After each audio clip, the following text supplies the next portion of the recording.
menyadari kalau dia itu orang yang bodoh. Nah, ini masih mendingan seperti ini. Orang bodoh kalau menyadari dia bodoh, dia insya Allah masih mau belajar. Tapi kalau bodoh, dia ngakunya pandai, ya, sok pandai, nah ini yang berbahaya.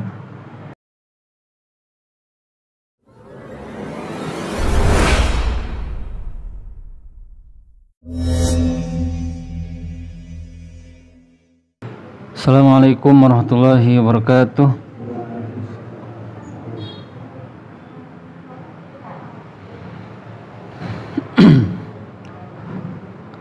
Alhamdulillah alladzi arsala rasulahu bil huda wa dinil haqq liyudhhirahu 'alad dini kullihi wa kafa billahi shahida. Asyhadu an la ilaha illallah wahdahu la syarikalah iqraran bihi wa tauhida wa asyhadu anna Muhammadan abduhu rasuluh sallallahu alaihi wa ala alihi wa ashabihi wa man tabi'ahum bi ihsanin ila yaumiddin wa sallama tasliman mazida. Amma ba'd. Ya ayyuhalladzina amanu taqullaha haqqa tuqatih wa la tamutunna illa wa antum muslimun.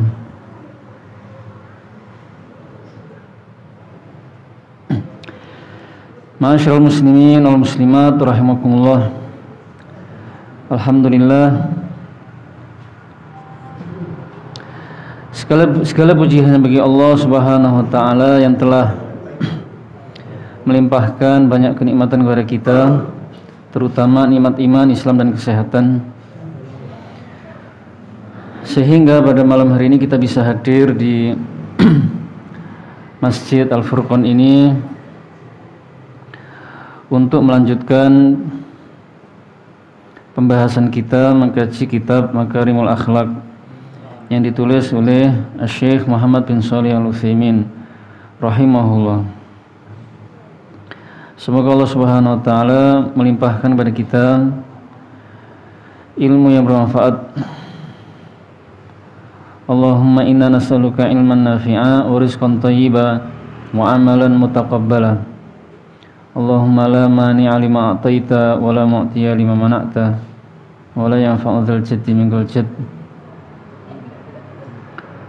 Allahumma inna na'udzubika min ilmin la yanfa' wa min qalbin la yakhsha' wa min nafsin la tashba' wa min du'ain la yusma'. Amin ya rabbal alamin. Ma'asyiral muslimin wal muslimat rahimakumullah.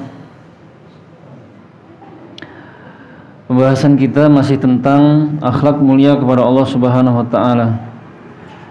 Dan berakhlak mulia kepada Allah Subhanahu wa taala ada 3 poin atau 3 syarat yang wajib kita penuhi, yaitu talaqi akhbarillahi ta'ala bitasdiq, menerima berita-berita dari Allah dengan membenarkannya, dengan meyakininya seyakin-yakinnya, tidak ada keraguan sama sekali. Yang kedua, talaqi ahkamihi bitanfidhi wa tatbiq, menerima hukum-hukumnya dengan segera melaksanakannya dan menerapkannya. Dan yang ketiga adalah talaqi aqdarillahi ta'ala birridha was sabr, menerima takdir-takdir Allah dengan ridha dan sabar. Nah, sekarang kita sampai yang ketiga ini, yaitu menerima takdir-takdir Allah Ta'ala dengan ridha dan sabar. Penulis buku mengatakan talaqi aqdarillahi ta'ala bis sabri birridha was sabr,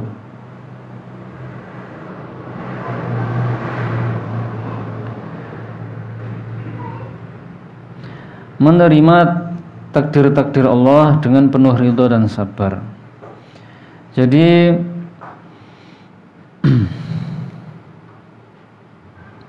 kewajiban kita atau akhlak mulia seorang mukmin kepada Allah Subhanahu wa taala yang berkaitan dengan takdir-takdir Allah, yang berkaitan dengan ketetapan-ketetapan dan ketentuan Allah Subhanahu wa taala adalah menerimanya dengan ridho dan sabar. Di sini disebutkan ridho dahulu baru sabar. Kenapa seperti itu? Kenapa demikian? Karena ridho itu lebih tinggi, lebih agung kedudukannya daripada sabar. Karena ridho itu berarti menerima dengan lapang dada, dengan puas, dengan senang, dengan tenang, gitu ya. Tidak ada rasa berat hati. Kalau sabar itu masih ada berat hati. Sabar itu hati masih merasa berat atau merasa sedih, tapi tidak sampai hati itu marah-marah atau benci, menunjukkan ketidaksabaran, tidak sampai. Kemudian lisan juga tidak sampai mengucapkan ucapan-ucapan yang menunjukkan tidak sabar. Mungkin mengucapkan Allah tidak adil, atau takdir itu kejam, atau marah-marah. Tidak seperti itu. Dan juga anggota badan tidak melakukan perbuatan-perbuatan yang menunjukkan tidak sabar.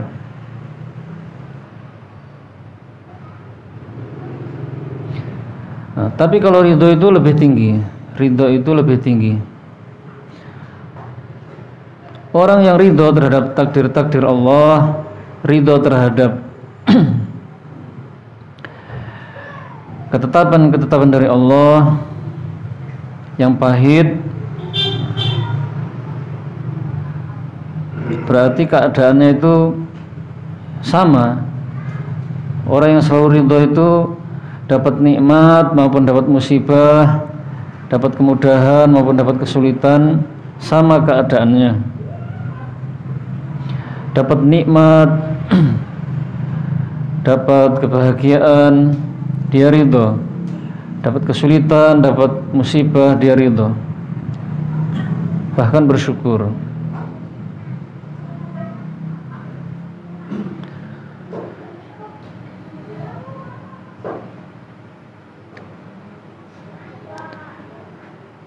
Dan orang yang ridho terhadap takdir-takdir Allah, yang pasti adalah para nabi dan rasul, dan juga orang-orang saleh yang berakhlak mulia kepada Allah Subhanahu wa taala. Contohnya Nabi Muhammad SAW. Beliau itu ketika dapat nikmat, beliau mengatakan alhamdulillah alladzi bi ni'matihi tatimmus shalihat. Ketika beliau dapat musibah atau kesulitan, maka beliau mengatakan alhamdulillah ala kulli hal. Jadi beliau selalu ridho dan bersyukur kepada Allah Subhanahu wa taala, baik itu dalam keadaan mendapatkan nikmat maupun mendapatkan musibah. Jadi musibah itu dan kenikmatan sama. Semuanya adalah kebaikan. Pokoknya semua yang ditetapkan oleh Allah itu, itulah yang terbaik. Itulah yang diyakini oleh para nabi dan rasul. Contoh lainnya, seorang tabi'in yang salah satu kakinya itu harus diamputasi, diputus bagiannya. Maka setelah diputus dia mengatakan alhamdulillah, gitu ya.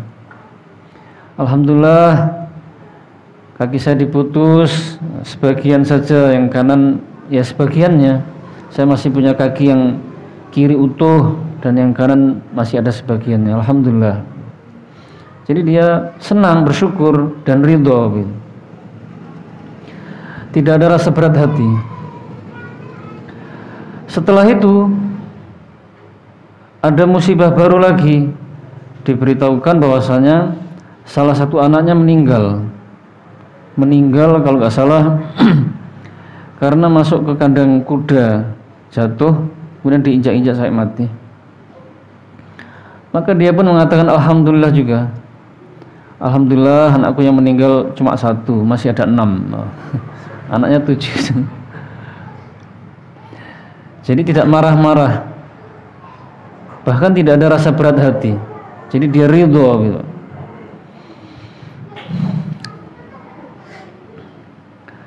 Contoh yang lain adalah kisahnya Nabi Ayyub alaihissalam.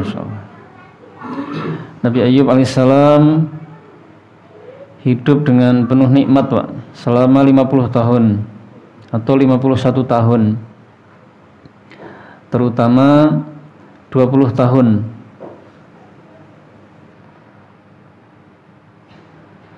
tahun. Berarti ketika beliau berumur 31-an gitu ya. Ya. Beliau punya istri-istri yang salehah, anak-anaknya sangat banyak dan patuh-patuh, soleh-solehah juga, hartanya melimpah, kambingnya ribuan, sapinya juga ribuan, tanahnya juga luas, dan beliau sehat terus juga. Ketika berumur 51 tahun, keadaan berbalik 180 derajat. Yaitu Allah Subhanahu wa taala memberikan ujian yang berat kepada beliau, musibah yang berat. Yaitu dan itu beruntun juga. Yang pertama, anak-anaknya meninggal semua. Ketika disediakan makanan untuk mereka makan di ruangan tertentu dari rumahnya beliau. Tiba-tiba roboh, mereka tertindih bangunan dan meninggal semua. Kemudian hewan-hewan ternaknya beliau juga pada mati.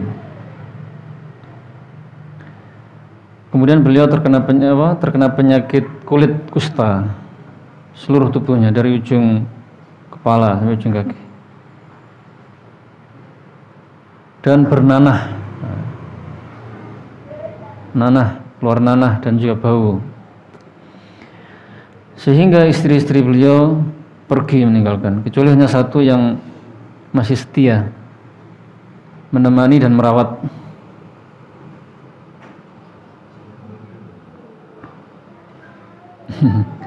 Dan itu berjalan sampai 18 tahun. Sakitnya itu 18 tahun, Pak, bukan hanya seminggu atau 2 minggu, tidak. Dan selama 18 tahun itu beliau tidak pernah meminta kesembuhan. Dan beliau dalam keadaan sakit maupun sebelum sakit, keadaannya sama, tetap ahli ibadah, taat kepada Allah, tidak berubah sama sekali. Karena beliau meyakini apapun yang ditetapkan oleh Allah untuknya itu adalah yang terbaik. Kalau dikasih sakit ya berarti itu yang terbaik, sudah begitu, Pak. Makanya beliau menerima begitu, ridho gitu. Dan beliau malu untuk meminta kesembuhan. Meskipun meminta kesembuhan itu boleh-boleh saja dan bagus juga. Karena beliau mendapatkan nikmatan penuh 20 tahun, bahkan 50 tahun. Sakitnya baru 18 tahun. Sampai istrinya mengatakan, kok Anda tidak minta kesembuhan pada Allah? Nah, gitu ya. Padahal yang namanya Nabi itu kalau berdoa pasti mustajab, dikabulkan. Selalu mustajab. Akhirnya Nabi Ayyub berdoa kepada Allah, tapi tidak minta kesembuhan, hanya menyampaikan, Anni massaniyad durru wa anta arhamur rahimin. Ya Allah, sesungguhnya aku terkena penyakit dan Engkau Maha Penyayang. Nah, begitu. Jadi hanya menyampaikan saya itu terkena penyakit dan Engkau Maha Pengasih. Ditimpa penyakit selama 18 tahun itu Allah Maha Penyayang, Pengasih.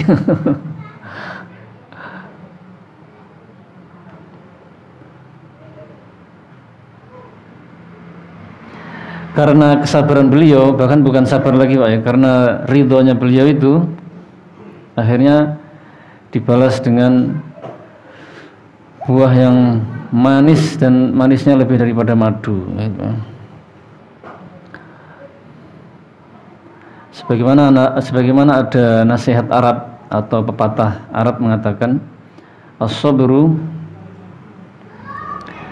mislu ismihi murrun fi madzaqatihi walakin awaqibahu ahla minal asali.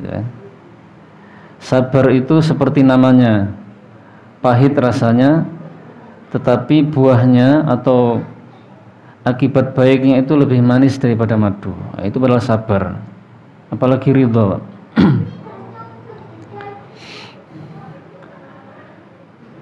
Dan memang ada buah namanya as-sabir. As-sabru dalam pepatah lain mengatakan as-sabru kas-sabiri. Sabar itu seperti buah sabir. Buah sabir itu buah yang pahit untuk jamu, Pak. Untuk mengobati penyakit. Rasanya pahit, tapi penawar, pengobat. Akhirnya Allah Subhanahu wa taala memerintah Nabi Ayub untuk mandi di mata air. Ada mata air keluar dari mata air baru muncul di wallahualam di belakang rumahnya, saya lupa. Agar mandi di sana. Akhirnya mandi dan sembuh total. Dan kulitnya jadi lebih bagus. Badannya juga lebih sehat, lebih segar dari yang 18 tahun lalu. Umur 51 tahun itu sehat, tapi ternyata itu malah lebih sehat, lebih seger. Kemudian orang-orang tahu kalau beliau sembuh, orang-orang ngasih hadiah selamat, ngasih sapi, ngasih kambing. Akhirnya sapi dan kambingnya banyak lagi. Kaya lagi beliau. Kemudian istrinya beliau setiap melahirkan mesti anaknya kembar. Dan hampir setiap tahun melahirkan, kalau tidak salah hampir setiap tahun.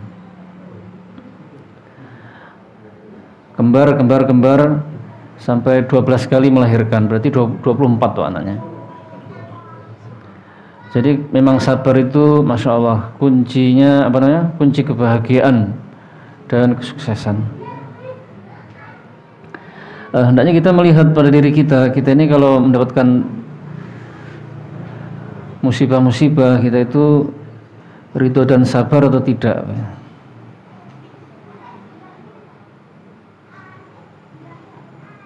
Minimal sabar.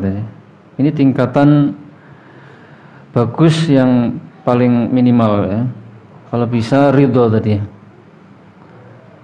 atau ridho dan bersyukur pada Allah Subhanahu wa taala.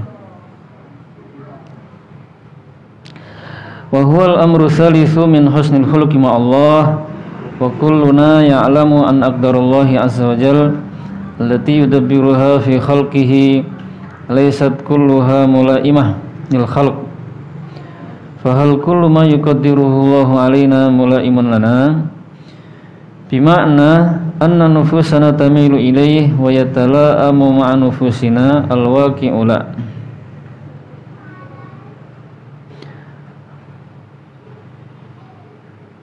Kita semuanya mengetahui bahwasanya takdir-takdir Allah yang Allah atur itu untuk makhluk-makhluknya, tidak semuanya itu sesuai dengan yang kita inginkan. Tidak semuanya sesuai dengan yang diinginkan oleh makhluk. Dan kenyataannya seperti itu.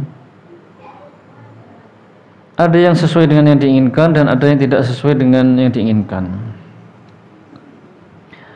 Ada orang-orang yang ingin kaya gitu. Ternyata tidak semuanya kaya. Ada yang Allah jadikan kaya. Ada juga yang ingin kaya, ternyata Allah jadikan dia miskin. Ada juga yang Allah jadikan biasa-biasa saja, tidak kaya, tidak miskin. Ada yang lumayan kaya, ada lagi yang sangat kaya gitu.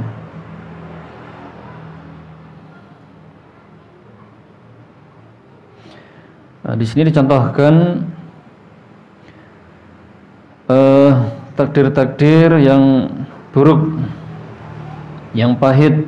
Fal maradu masalan la yulaimul insana, fal insanu yuhibbu ay yakuna sahihan.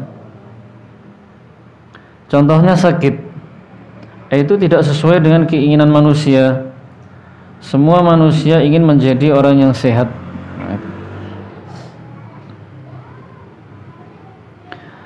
Contoh takdir yang pahit adalah sakit atau penyakit.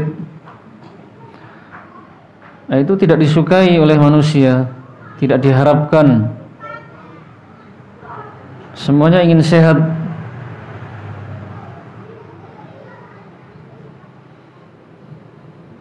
Bahkan seseorang itu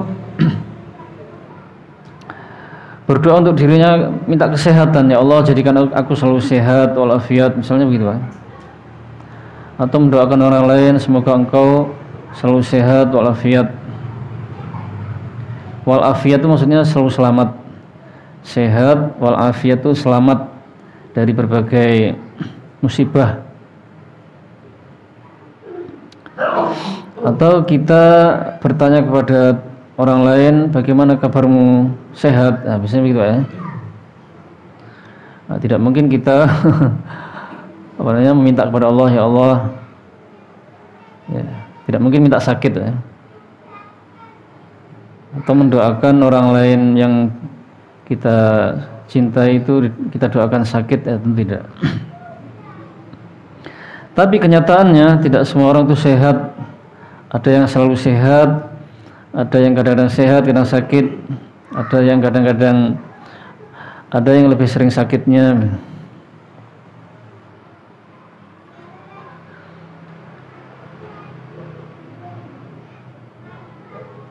Apalagi orang yang sudah tua ya. Nah, itu hampir setiap hari atau bahkan mungkin setiap hari merasakan ada saja rasa tidak enak di badannya gitu, atau sakit.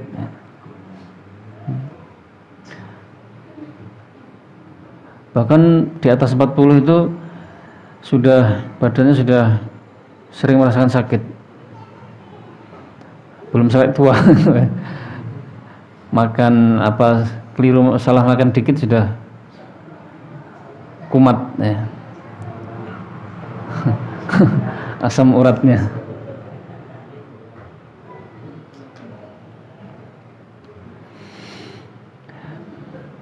Berikutnya, wa kadzalikal faqr la yulaimul insan fal insanu yuhibbu ay yakuna ghaniyan. Begitu juga faqr, kekurangan harta, itu tidak sesuai keinginan, tidak sesuai dengan yang diinginkan manusia.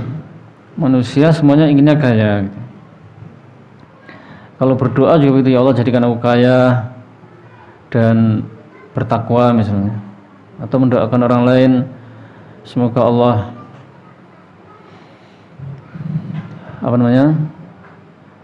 semoga rizkimu dilancarkan dan dilimpah ruahkan. Semoga engkau menjadi orang yang bertakwa dan kaya. Tapi kenyataannya tidak semuanya kaya. Ada yang kaya, ada yang miskin dan pertengahan. Wa kadzalikal jahl la yulaimul insan fal insan yuhibbu ay yakuna aliman.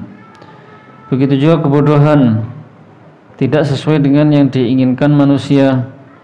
Tetapi manusia itu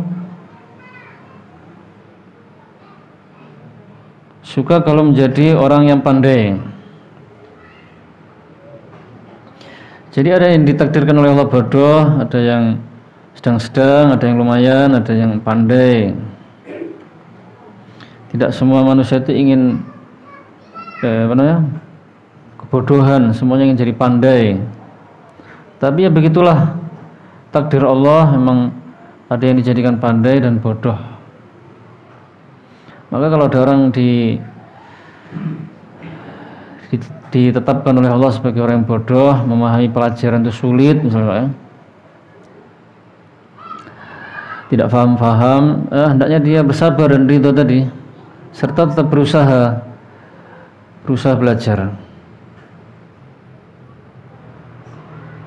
Dan dia ya harus mengakui, menyadari kalau dia itu orang yang bodoh.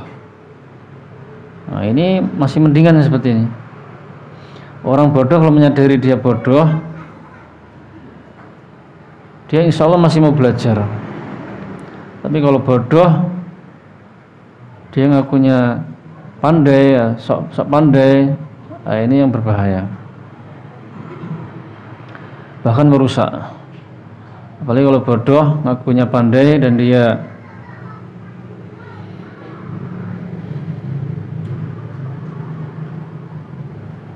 berbicara di depan umum, berbicara tentang masalah-masalah besar sembarangan.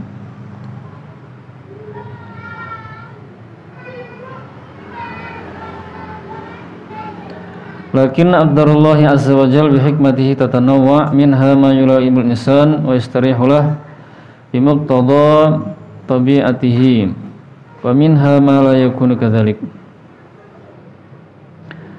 Tetapi takdir-takdir Allah,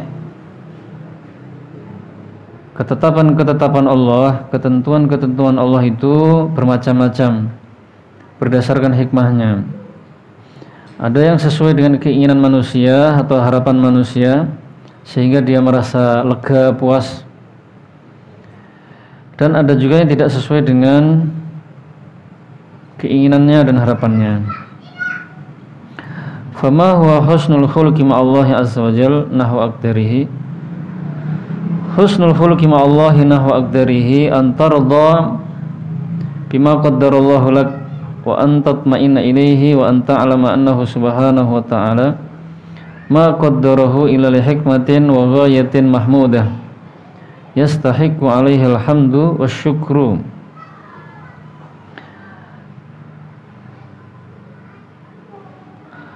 Lalu bagaimana akhlak yang baik kepada Allah terhadap takdir-takdirnya? Akhlak yang baik kepada Allah terhadap takdir-takdirnya adalah engkau ridho dengan apa yang telah Allah tetapkan untukmu dan engkau merasa tenang kepadanya, dan engkau meyakini bahwasanya Allah Subhanahu wa ta'ala tidaklah menakdirkan kecuali karena mengandung hikmah yang agung dan tujuan yang terpuji, yang Allah Subhanahu wa ta'ala berhak untuk dipuji dan disyukuri atas hikmah-hikmah dan tujuan yang ada di balik takdir-takdir tersebut.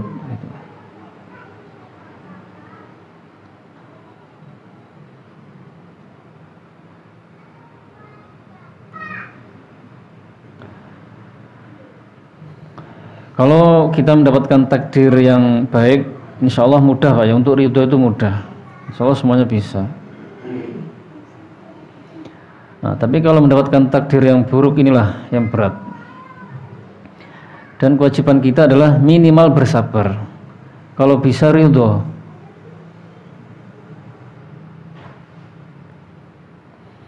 Nah, di sini disebutkan akhlak mulia kepada Allah terhadap takdirnya atau berkaitan dengan takdirnya adalah ridho.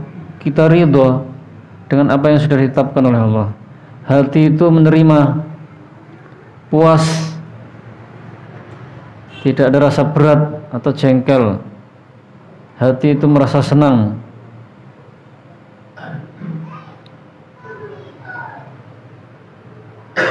Tidak harus sewenang, yang penting senang gitu ya. Yang berikutnya adalah merasa tenang. Seperti Nabi Ayub tadi, diberi sakit yang berat dan bertahun-tahun beliau tetap tenang gitu. Yang ketiga adalah meyakini bahwasanya apa saja yang ditakdirkan oleh Allah semuanya ada hikmahnya yang agung, ada tujuannya yang terpuji, ada manfaatnya yang sangat besar, ada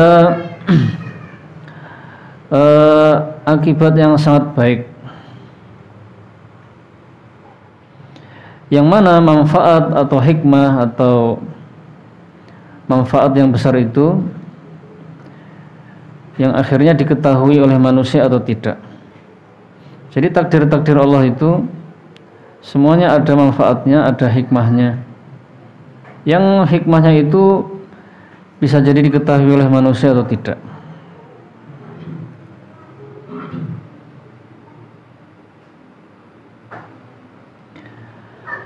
Namun seringnya manusia itu kalaupun mengetahui hikmahnya, hikmah di balik takdir-takdir yang pahit itu, musibah-musibah itu, mereka mengetahui setelah berjalannya beberapa jam atau beberapa hari dari musibah tersebut. Kalau para nabi dan rasul dan orang-orang yang berakhlak mulia betul kepada Allah, mereka ketika dapat musibah itu atau mendapatkan takdir yang pahit itu, walaupun belum tahu hikmahnya, manfaatnya apa, mereka ya langsung ridho saja, langsung menerima. Mereka yakin pasti itu manfaat besar sekali, karena Allah itu tidak mungkin berbuat zalim. Allah itu pasti berbuat adil, pasti berbuat kebaikan, tidak mungkin zalim. Apa yang Allah takdirkan itu pasti itu yang terbaik, puncaknya kebaikan. Walaupun menurut manusia itu saat melihat musibah itu buruk sekali gitu, Pak. Begitu, Pak. Setelah tahu hikmahnya baru biasanya begitu.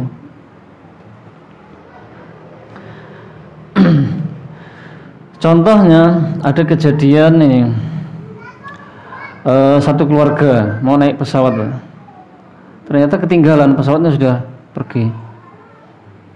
Kesel ya, sedih dan marah-marah kayaknya.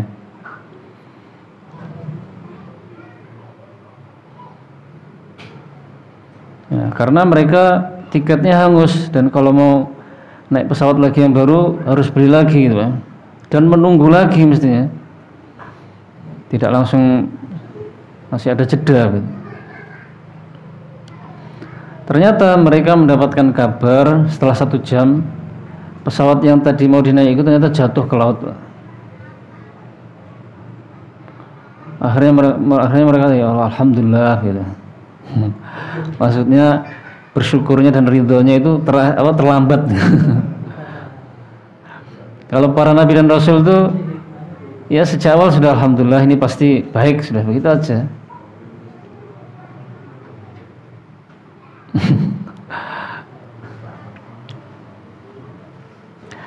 Kemudian ada kisah lagi, wallahu alam kisah ini sahih atau tidak, nyata atau tidak, yang penting ada pelajaran penting yang bisa kita ambil.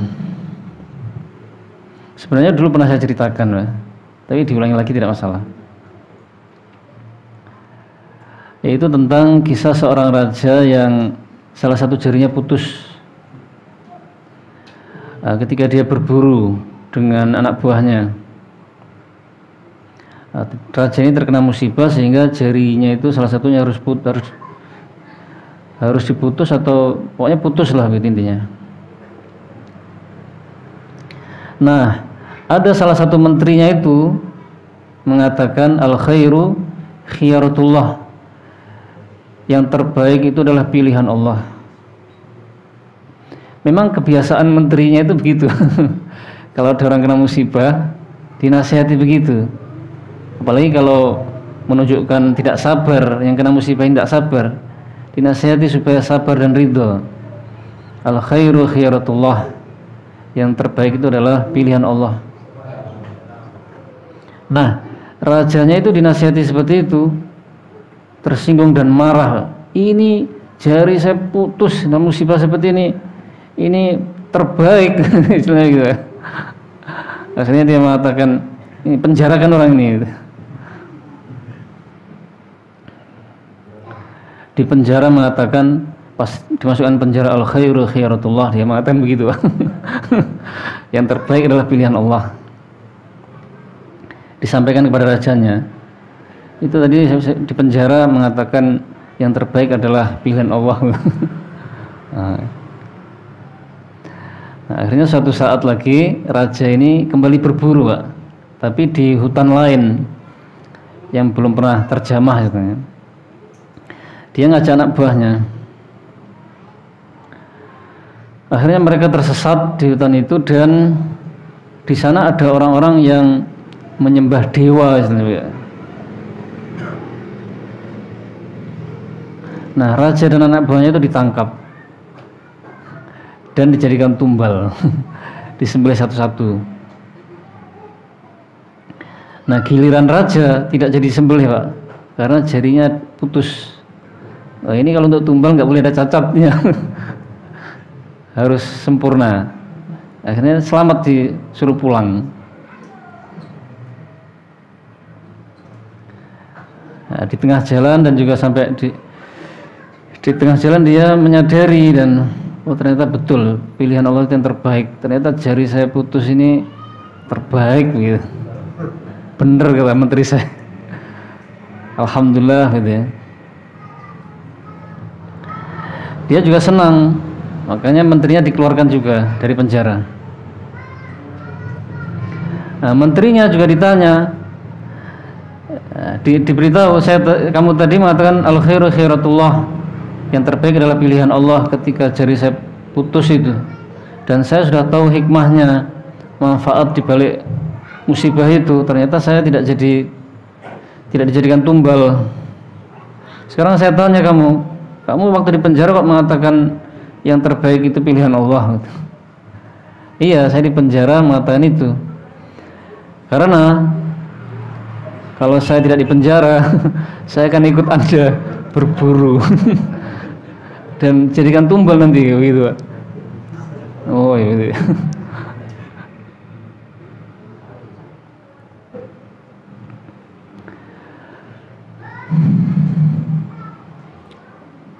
Ada kisah lagi, tapi ya tidak berkaitan dengan masalah, tapi ya menunjukkan bahwasanya Allah itu maha adil.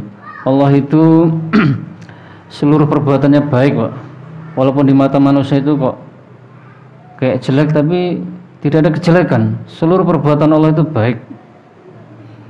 Tidak boleh keburukan itu disandarkan kepada Allah.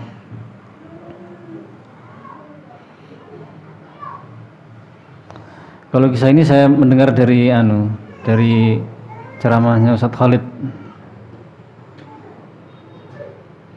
Basalamah. Kalau yang cerita tentang raja tadi itu saya mendengar dari ceramahnya siapa? Ustaz Firanda. Jadi menukil saja, Pak.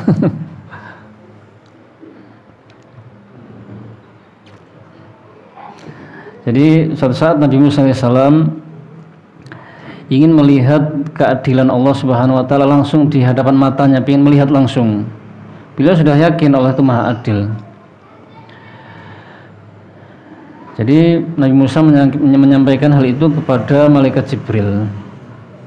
Lalu disampaikan kepada Allah. Lalu intinya Nabi Musa diperintahkan untuk pergi ke padang pasir yang di sana ada mata air. Jadi tugasnya Nabi Musa hanya memperhatikan mata air itu, melihat saja. Tidak usah bertindak apa-apa, sudah lihat terus. Ada kejadian apa saja sudah dilihat aja. Sudah. Kemudian tiba-tiba muncul pengendara penunggang kuda menghampiri air mata air itu karena haus minum. Nah, di sebelah kirinya itu ada kantong berisikan uang emas, Pak. Di penunggang kudanya itu, setelah minum dia jalan dan uangnya jatuh di situ. Kemudian tidak lama kemudian muncul anak kecil yang insya Allah belum balik lah, masih umur 9 tahun. Mampir ke situ juga minum, lalu melihat ada kantong uang itu, diambil bawa pergi. Kemudian tidak lama lagi muncul orang tua buta lagi, Pak. Minum juga di situ, kemudian berwudu dan mau melaksanakan sholat.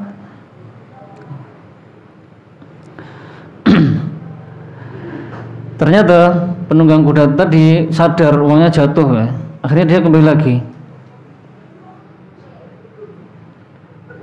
Kemudian menemui orang tua yang buta itu. Nah, setelah selesai sholat, ditanya orang tua, kamu lihat uang saya enggak? Enggak, tapi dituduh akhirnya, dipaksa. Pastinya kamu yang ngambil uang. Tidak ada orang lain lagi. Saya tidak lama tadi habis dari sini juga, ya. Oh, intinya pokoknya si buta mengatakan saya nggak ngambil. Kalau nggak percaya periksa barang-barang saya ini. Lagi pula saya juga buta, gitu. Pokoknya nggak percaya, diperiksa dan sebagainya nggak ada. Lalu orang buta itu dibunuh. Masya Allah. Nabi Musa bingung ini, waduh, ini yang salah siapa, gitu kan? Ini orang buta tua lagi kok dibunuh. Ini yang salah anak kecilnya, gitu. Anggapan Nabi Musa mungkin seperti itu. Padahal yang salah itu bukan anak kecil justru yang benar. Yang salah adalah orang tua tadi yang buta dan juga yang penunggang kuda yang membunuh, Pak.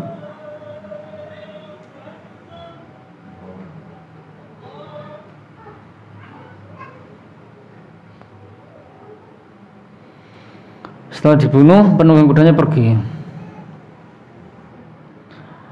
Akhirnya Nabi Musa penasaran dan ingin segera dijelaskan. Akhirnya diberitahu, Allah memberitahu bahwasanya anak kecil itu sebenarnya dulu punya ayah dan ayahnya sudah meninggal dan dibunuh oleh seseorang.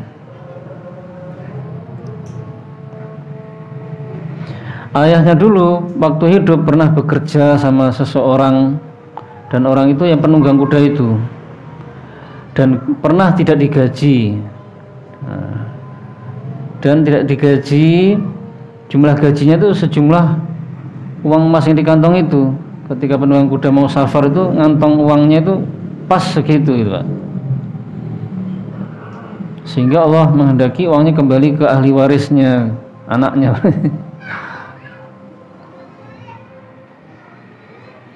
Terus ayahnya anak kecil yang dibunuh itu ternyata yang membunuh dulu adalah orang tua itu yang buta itu, gitu.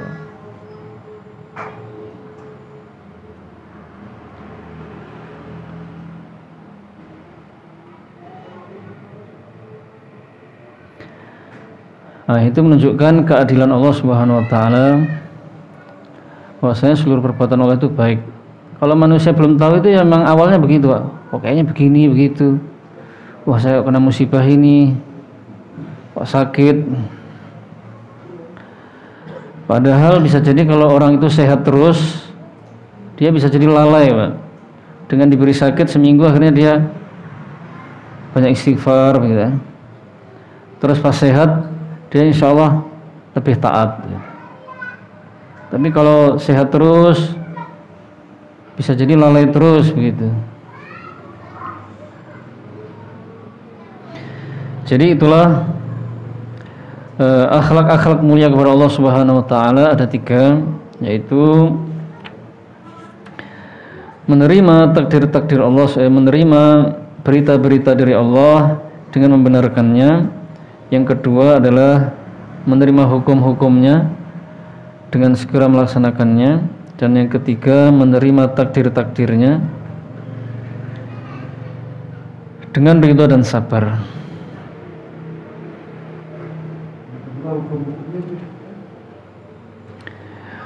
Ya, saya ulangi. Yang pertama adalah menerima berita-berita dari Allah dengan membenarkannya. Yang kedua, menerima hukum-hukumnya dengan segera melaksanakannya. Dan yang ketiga, menerima takdir-takdirnya dengan ridho dan sabar.